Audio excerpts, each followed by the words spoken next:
Вечерва завршува кампањата пред првиот круг од локалните избори. Прва скопска телевизија во текот на изминатите 20 дена реализираше интервјуа со кандидати за градоначалници на скопските и околните општини и за градот Скопје. Беа поканети сите кандидати и беа снимени сите оние што одговорија на поканата. Денеска на неколку часа пред започнување на изборниот мол ги прашавме кандидатите за градоначалник на Скопје, што ќе направат во првите 7 дена по седнувањето на фотелјата, доколку бидат избрани. Еве ги нивните одговори. Прво ќе се обидам да го организирам тимот на најблиски соработници со кои што би соработувал, во кои што би имал доверба, односно би имале меѓусебна доверба, за да почнеме да делуваме и на терен што побрзо, односно да почнеме со отстранување на оние горливи проблеми што го надвиснуваат нашиот град и што им пречат на скопјани со право. Се разбира дека вратите за соработка ќе бидат отворени за сите оние кои што се согласуваат со принципите за кои што јас се залагам, и секој добронамерен, стручен, искусен и некој што е полн со енергија и желба да му се помогне на Скопје, ќе биде добре дојден во тимот.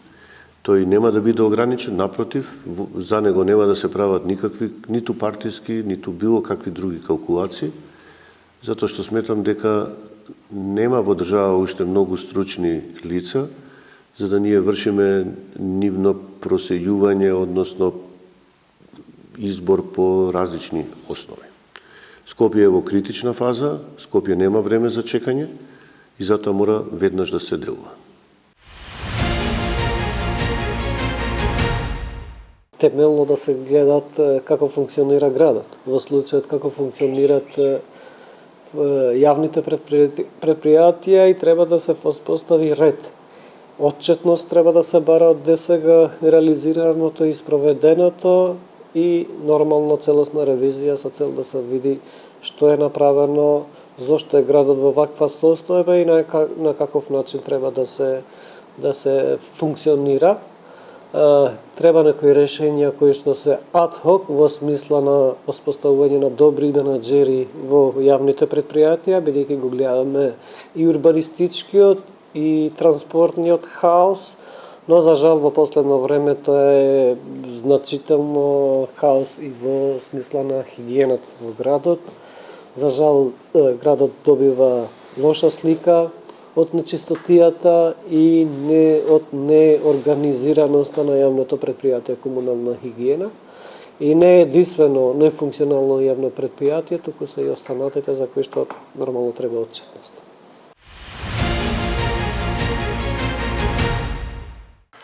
Па најверојатно во неделата, ако е ден недела, убаво ќе се наспијам, а ако ги чекам резултатите до касно вечер, така да во понеделникот најверојатно ќе испијам кафе со вработените во градот Скопје, со раководителите на секторите и на оделенијата. Немаме многу време, градот мора веднаш да се фатат уздите и мислам дека треба да се почне со работа.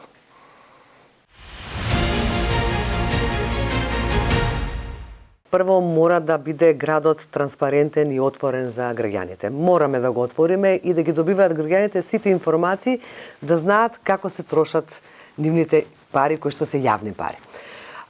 Потоа ќе мора веднаш да се направи увид во работата на комуналните предпријатија. Скопје се соочува со недостаток на услуги во делот на собирање на отпад, тоа го гледаме сите по улиците. Имаме проблеми со недостиг на вода во високите зони, имаме неуредени зелени површини. Значи сите овие работи имаме неефикасен јавен превоз.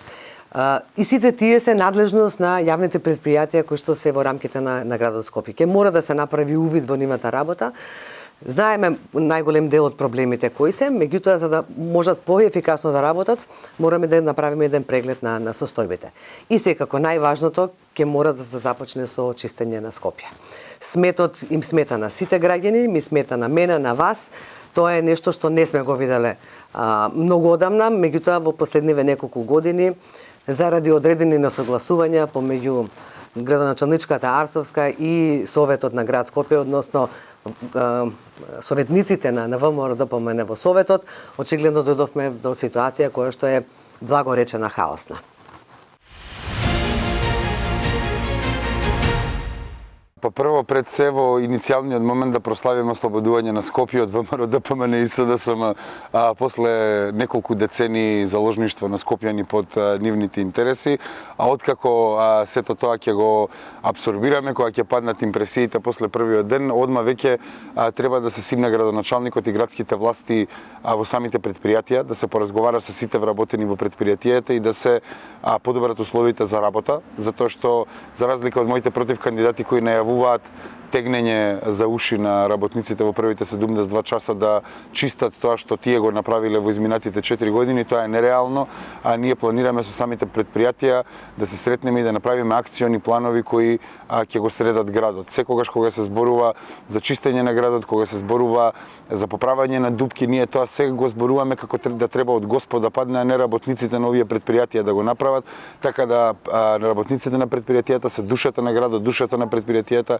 и треба да им се посвети веднаш внимание во првата недела, да се разговара со нив, да се подобрат условите за работа и да тргнеме конечно во насока на санирање на сопствениот град.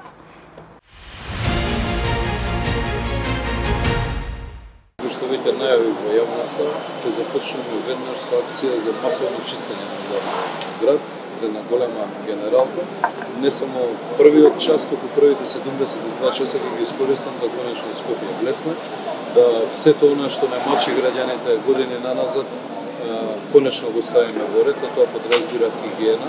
Плоштадот кај што се наоѓаме денес да блесне и сите позиции во градот Скопје конечно да бидат чисти, да го добијат вистинскиот сјај.